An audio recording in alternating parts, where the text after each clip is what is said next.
Hello everybody, this is Digraj Singh Rajput. Welcome to Magnet Brains. इस video में हम क्या पढ़ने वाले हैं?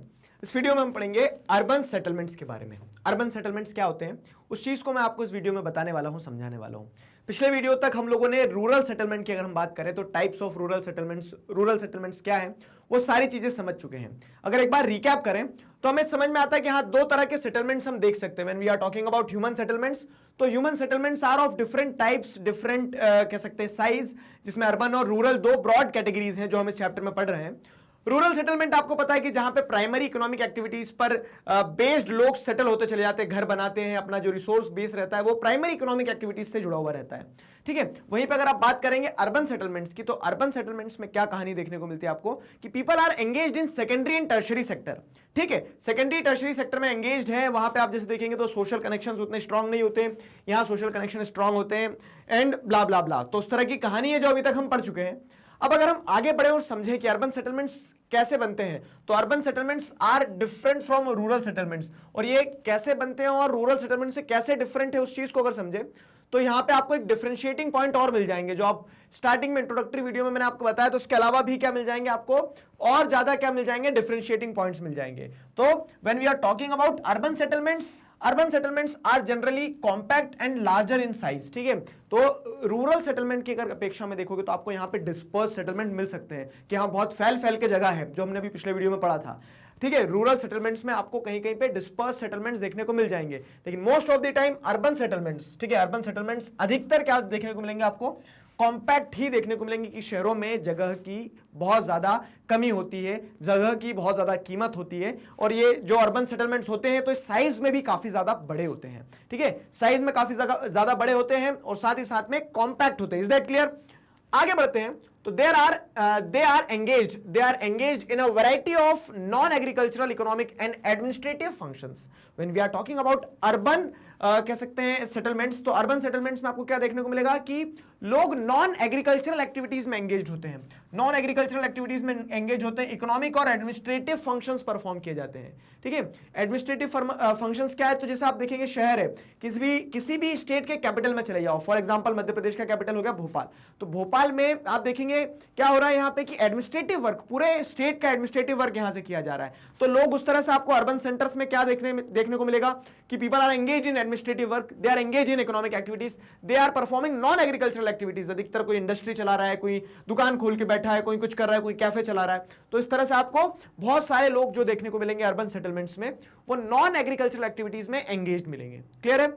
आगे बढ़े तो cities are functionally linked to rural areas around them, thus exchange of goods and services is performed sometime directly and sometime through a series of market towns and cities. अब क्या हो रहा है कि cities are functionally linked to rural areas. No doubt there are different settlements, rural settlements, urban settlements, लेकिन ये आपस में linked होते हैं, आपस में connected होते हैं। कनेक्टेड कैसे होते हैं, तो अगर हम यहाँ पे समझे तो हमें समझ में आती है एक चीज क्लियरली कि क्या कि अर्बन सेंटर्स जो है, अर्बन सेटलमेंट जो है, वहां पे इंडस्ट्रीज है, इंडस्ट्रीज को चलने के लिए क्या चाहिए रहेगा, raw material for example wheat चाहिए रहेगा, क्योंकि वीट फ्लोर बनाना है। वीट कहां से आएगा, रूरल एरिया से। तो इस तरह से आप क्या देखेंगे, they are functionally linked to rural areas, और मोस्ट ऑफ द टाइम क्या देखने को मिलता है कि गुड्स और सर्विसेज जो हैं तो उनका एक्सचेंज कैसे हो रहा है, directly and sometime through the series of market and town cities. तो अर्बन सेटलमेंट्स का कनेक्शन रूरल सेटलमेंट्स के साथ में होता है with different market and town cities. Clear हुआ?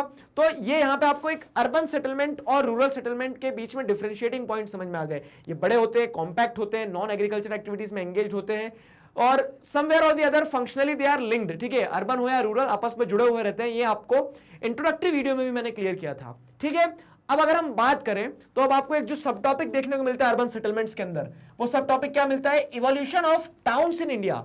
अब इंडिया में आप अगर जैसे देखेंगे ना, तो इंडिया में टाउन्स इवॉल्व हुए हैं। अर्बन सेंटर्स मतलब क्या है, urban centres are made up of towns.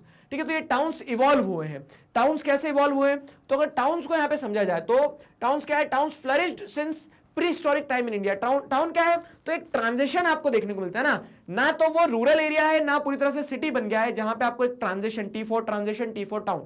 तो इस तरह से टाउन्स जो है ना, ये धीरे धीरे over the period of time क्या होते हैं, इवॉल्व हुए हैं।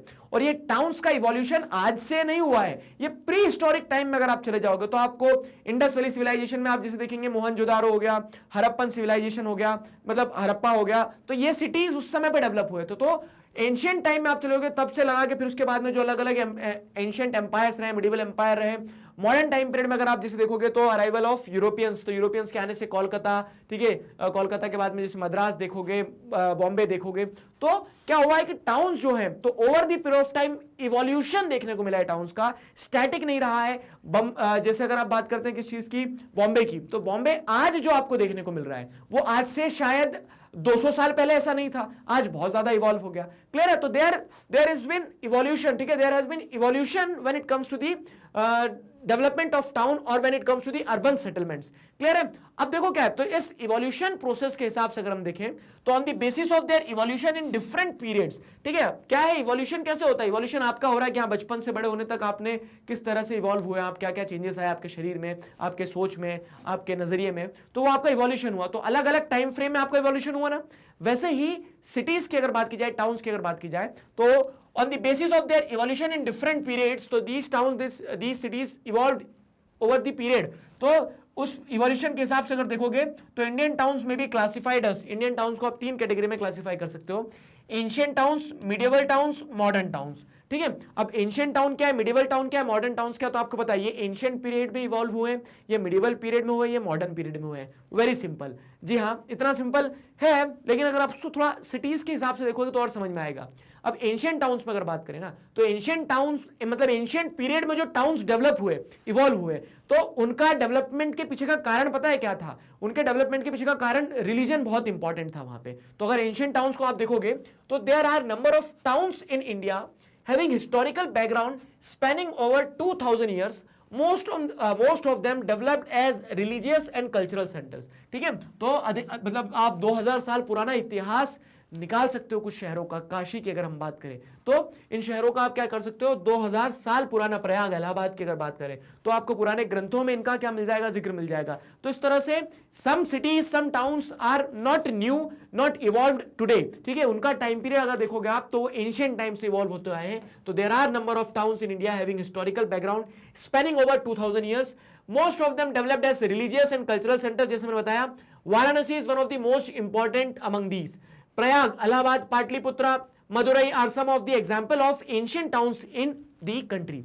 Is that clear? देखो कुछ चीजें आपको इस बुक में अगर आप देखेंगे 12th की जो ज्योग्राफी है तो सेल्फ एक्सप्लेनेटरी, पढ़ोगे समझ में आ जाएगा। बाकी I also try to put some input in that. ठीक है, बाकी ऐसी चीजें हैं कि जिन्हें आप पढ़ के स्वरूप से समझ सकते हो। ठीक है, अब अगर आगे देखें तो दूसरे क्या है, कुछ टाउन्स मिडिवल टाउन्स की कैटेगरी में आते हैं, मतलब जिनका इवोल्यूशन कहीं ना कहीं मिडिवल पीरियड में, बीच वाले समय में हुआ है। तो about 100 of the existing towns have their roots in the medieval period. अब मिडिवल पीरियड में टाउन्स कैसे बने, तो जैसे हमने देख लिया कि एंशिएंट पीरियड में जो सेटलमेंट्स हुए, एंशिएंट टाउन्स जो इवॉल्व हुए, उनके पीछे कहीं ना कहीं कल्चरल और रिलीजियस सिग्निफिकेंस बहुत थी। वैसे ही मिडिवल पीरियड में क्या है, मिडिवल पीरियड में आप देखोगे ना तो प्रिंसिपैलिटीज एंड किंगडम्स के हेडक्वार्टर्स की तरह टाउन्स इमर्ज हुए। मिडिवल टाइम पीरियड वो टाइम पीरियड था जब बहुत सारी एम्पायर्स इमर्ज हो रही थी। ठीक है, अलग अलग पार्ट में, सदर्न एम्पायर मतलब सदर्न पार्ट में अलग एम्पायर, वेस्टर्न पार्ट में अलग एम्पायर, नॉर्थ ईस्ट में अलग एम्पायर, नदर्न पार्ट में अलग एम्पायर। तो मिडिवल टाइम पीरियड जो था हमारा, कह सकते हैं, या फिर जो मिडिवल टाइम पीरियड था, तो उसमें जो टाउन्स इवॉल्व हो रहे थे तो most of them developed as the headquarter of principalities and kingdoms. ठीक है, these are 4 towns which came up on ruins of ancient towns. और ये जो टाउन बने तो ये फोर्ट टाउन की तरह बने। फोर्ट टाउन मतलब क्या है, किला। ठीक है, किले की तरह बने। क्या है, किले की तरह क्यों बने, तो जो एम्पायर्स थे अलग अलग छोटे छोटे, तो अब क्या होता था, जैसे आप देखेंगे अजमेर हो गया, एक इंपॉर्टेंट टाउन हो जाता है मिडिवल टाइम पीरियड में, अगर हम समझे, दिल्ली हो जाता है, आगरा हो जाता है। तो इस तरह से क्या है, इस तरह से बहुत सारे टाउन इवॉल्व हुए। जयपुर की बात कर लो तो important among them are Delhi, Hyderabad जैसे अगर आप देखेंगे तो अलग अलग निजाम जो हुए तो उन्होंने अपने टाउन मतलब कह सकते हैं गैरिसन टाउन किसको बनाया यहाँ पे, हैदराबाद को। हैदराबाद हो गया, जयपुर हो गया, लखनऊ हो गया, आगरा हो गया, नागपुर हो गया, मराठास के टाइम पीरियड में जैसे अगर आप देखेंगे। सो दीज आर, पुणे हो गया। ठीक है, these are 4 towns which came up on the ruins of ancient towns. Ancient town के खत्म होने के साथ में क्या है कि एंशिएंट टाउन, जब पहले कभी बहुत टाउन हुआ करते थे पुराने, लेकिन उनको फिर से रीबिल्ड करने की कोशिश की गई है। ऐसे क्लियर हुआ, headquarters of principalities and kingdoms clear हुआ, ये क्या चीज है। तो इस तरह से मिडिवल टाउन्स हो गए। अब और देखोगे अर्बन सेटलमेंट, तो एक और कैटेगरी जो है depending on the period of evolution, वो है मॉडर्न टाउन्स। मॉडर्न टाउन्स क्या होते हैं, देखो तो मॉडर्न टाउन जो आज के समय में विकसित हुए हैं। ठीक है, आज के समय में इन द सेंस क्या 100 साल, 150 साल, 200 साल पहले। तो the British and other Europeans have developed a number of towns in India starting their foothold on the coastal locations. अब जब ब्रिटिशर्स आए थे, ट्रेड के लिए आए थे, समझो, कनेक्ट करो, तो ट्रेड के लिए आए थे, तो उन्होंने कहां पे अपना डेरा डाला? तो आप जैसे देखेंगे सूरत हो गया, ठीक है, मसूलीपट्टनम हो गया, कोलकाता हो गया, मद्रास हो गया, तो यहां पे उन्होंने अपना डेरा डालना चालू किया ब्रिटिशर्स ने और दूसरे यूरोपियन पावर्स ने। और इसके चलते ये टाउन्स पहले डेवलप होना स्टार्ट हुए। तो starting their foothold on coastal locations they first developed the trading ports such as Surat, Daman, Goa, Puducherry, ठीक है, पौंडुचेरी, मतलब ये सारे सिटीज को उन्होंने डेवलप किया। फिर क्या है, फिर अगर आप जैसे देखेंगे तो the British later consolidated their hold around 3 principal nodes, ठीक है। फिर बाद में क्या हुआ, जैसे अगर आप देखेंगे तो ब्रिटिश एम्पायर जब एक्सपैंड हुआ, जब उन्होंने पॉलिटिकल होल्ड पा ली देश पे, तो पॉलिटिकल होल्ड पाते से उन्होंने क्या किया, 3 मेजर सेंटर्स बनाए। कौन से? आप देखोगे ईस्टर्न साइड में उन्होंने कोलकाता को डेवलप किया, वेस्टर्न साइड में मुंबई को, और साउथ में चेन्नई को, ठीक है। तो मुंबई जो उस समय बॉम्बे था, चेन्नई जो उस समय मद्रास था, कोलकाता जो उस समय कलकत्ता हुआ करता था। तो ये 3 उन्होंने क्या नोड्स बनाए, मतलब यहाँ 3 ये क्या है, ये 3 मेजर टाउन्स बना लिए उन्होंने। अपने टेरिटरी को, जो उनके पावर थी, उसको इन 3 रीजन्स में डिवाइड किया और 3 रीजन्स में 3 टाउन्स डेवलप हुए। तो मॉडर्न टाउन्स में जैसे आप देखेंगे यूरोपियंस और ब्रिटिशर्स के आने के साथ में इस तरह से टाउन्स का विकास हुआ and build them in the British style, और ब्रिटिश स्टाइल में इनका डेवलपमेंट हुआ। ब्रिटिश कह सकते हैं कहीं ना कहीं बूस्ट मिला इन्हें और उससे ये टाउन्स डेवलप हुए। टाउन्स इनसे भी पहले पुराने टाउन्स हुआ करते थे, लेकिन ठीक है, their significance grew with the कह सकते हैं with the interest of British in these areas. Clear हुआ? फिर क्या है, rapidly expanding their domination either directly or through control over the princely states, they established their administrative centres, hill towns as summer resorts and added new civil, administrative and military areas to them. अब क्या हो रहा है कि अब जैसे जैसे उन्होंने पॉलिटिकल कंट्रोल पाना चालू कर दिया था देश पे, तो ये 3 टाउन्स के साथ में तो एक्सपैंड किया, लेकिन उसके बाद में उन्होंने अपनी होल्ड को मजबूत किया प्रिंसली स्टेट्स के साथ में टाई करके। क्या उन्होंने बहुत सारे हिल टाउन्स जैसे मनाली हो गया, मसूरी हो गया, ये सब उन्होंने समर रिजॉर्ट्स की तरह डेवलप किए। फिर क्या एडमिनिस्ट्रेटिव टाउन्स की बात करें तो दिल्ली उन्होंने विकसित किया। अगर देखा जाए तो न्यू दिल्ली जो है पूरा का पूरा ब्रिटिश टाइम पीरियड में डेवलप हुआ, लुटियंस दिल्ली भी कहा जाता है जिसे, समझ में आया? तो इस तरह से क्या मॉडर्न टाउन डेवलप होते चले गए। Towns based on modern industries also evolved after 1850, Jamshedpur. फिर क्या है, फिर आप देखेंगे तो सब कुछ ब्रिटिशर्स की देन नहीं है ना, अगर हम समझें तो क्या है कि हमारे भी जो इंडस्ट्रियलिस्ट थे उन्होंने भी इंडस्ट्रीज जब लगाना चालू की, तो जैसे जमशेदपुर, जमशेदजी टाटा के नाम पे ही पूरा का पूरा टाउन डेवलप हो गया, ठीक। तो जमशेदपुर वगैरह जो है इनका भी इस तरह से डेवलपमेंट होना स्टार्ट हुआ। क्लियर हुआ? ये भी मॉडर्न टाउन की कैटेगरी में आ जाएगा। Further types of industrial towns अगर आप जैसे देखोगे तो इंडस्ट्रियल की जगह इसे अर्बन टाउन्स कहेंगे। तो यहाँ पे आप जैसे देखोगे तो और भी तरह के इंडस्ट्रियल और अर्बन टाउन्स डेवलप हुए यहाँ पे। After independence a large number of towns have been developed as administrative headquarters. अब क्या है कि आप इंडिपेंडेंस के बाद में आपने क्या कर दिया, अलग तरीके से स्टेट बनाए तो स्टेट में कैपिटल बनाई, जो कैपिटल बनाई तो सारे स्टेट्स की कैपिटल क्या है, एडमिनिस्ट्रेटिव टाउन्स की तरह डिवॉल्व हो गए। अगर आप बहुत सारे स्टेट्स को देखोगे, ठीक है, बहुत सारे स्टेट्स में जैसे आप गांधीनगर को देख लो, आप ठीक है, रायपुर को देख लो, आप भोपाल को देख लो, उसके बाद में और भी जैसे जो टाउन है, आप हैदराबाद तो खैर चलो उसको आप उसमें कनेक्ट कर सकते हो मिडिवल टाइम पीरियड में, फिर लखनऊ को भी मिडिवल में कर सकते हो, लेकिन बहुत सारे आप जैसे मध्य प्रदेश में भोपाल है, तो ये एडमिनिस्ट्रेटिव टाउन्स जो है, ठीक है, इंडिपेंडेंस के बाद में क्या है, जब इन टाउन्स की सिग्निफिकेंस बढ़ी तो एडमिनिस्ट्रेटिव टाउन्स के फॉर्म में ग्रो कर गए। चंडीगढ़ हो गया, भुवनेश्वर हो गया, गांधीनगर हो गया, दीसपुर हो गया, ठीक है। तो ये सारे टाउन्स आप किसकी कैटेगरी में आ जाएंगे, जो एडमिनिस्ट्रेशन के चलते ग्रो करें। फिर क्या है, इंडस्ट्रियल सेंटर्स की अगर बात करें तो कुछ टाउन्स इंडस्ट्रियल सेंटर की तरह इमर्ज हुए। तो जैसे दुर्गापुर हो गया, भिलाई हो गया, सिंदरी हो गया, बरूनी हो गया, यहाँ पे क्या है, कहीं पे ऑयल मिल रहा है, कहीं पे कोल मिल रहा है, कहीं पे आयरन ओर मिल रहा है, तो इसके चलते क्या है, इंडस्ट्रियल सेंटर्स की तरह माइनिंग इंडस्ट्री वगैरह दूसरी भी इंडस्ट्री जो है, ठीक है, तो वो सारी इंडस्ट्रीज स्टैब्लिश होते चले गई है। इंडस्ट्रियल टाउन में आप जैसे देख लोगे पीथमपुर जो है तो एक इंडस्ट्रियल टाउन के फॉर्म में इवॉल्व हो गया, इंदौर, पीथमपुर। क्लियर? इस तरह से आप देखेंगे तो बहुत सारे क्या है, मुंबई पुणे के बीच में आप क्लस्टर्स देख लेंगे। क्लियर? तो these centres emerged as industrial centres. फिर बेंगलोर की अगर आप बात करोगे तो अब क्या है, वो इंडस्ट्रीज आईटी के फॉर्म में क्या कर गया, ग्रो कर गया। फिर और तो some old towns also developed as satellite towns. अब फिर क्या है, कुछ ओल्ड टाउन्स जो थे वो सैटेलाइट टाउन्स की तरह इमर्ज हो गए। सैटेलाइट टाउन का सबसे अच्छा एग्जांपल जो देखने को मिलता है दिल्ली में देखने को मिलता है, ठीक है। ये क्या है, आपका दिल्ली है।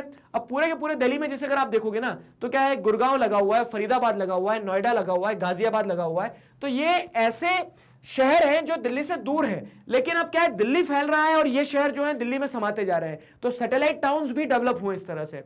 आगे समझ में, तो some old towns also developed as satellite towns around metropolitan cities such as Ghaziabad, Rohtak, Gurugram around Delhi. Clear हुआ? वैसे आप देखिएगा तो मुंबई के आसपास थाने वगैरह ये सारी चीजें डेवलप होते चलेगी, तो कुछ सैटेलाइट्स टाउन के फॉर्म में भी डेवलप हुए। तो आई होप आप समझ पाए कि अर्बन सेटलमेंट क्या है, ठीक है, शहरीकरण जो मतलब अर्बनाइजेशन हम आगे पढ़ेंगे। और तो अर्बन सेटलमेंट क्या है, ये चीज आपको समझ में है कि अर्बन सेटलमेंट क्या है, जो कह सकते हैं कि नॉन एग्रीकल्चरल एक्टिविटीज हो गया, जो एडमिनिस्ट्रेटिव एक्टिविटीज हो गई है, इकोनॉमिक एक्टिविटीज के बेसिस पे जो टाउन्स जो सेटलमेंट्स एस्टैब्लिश होते चले गए, जो टाउन्स डेवलप होते चले गए, वो अर्बन सेटलमेंट्स हो गए।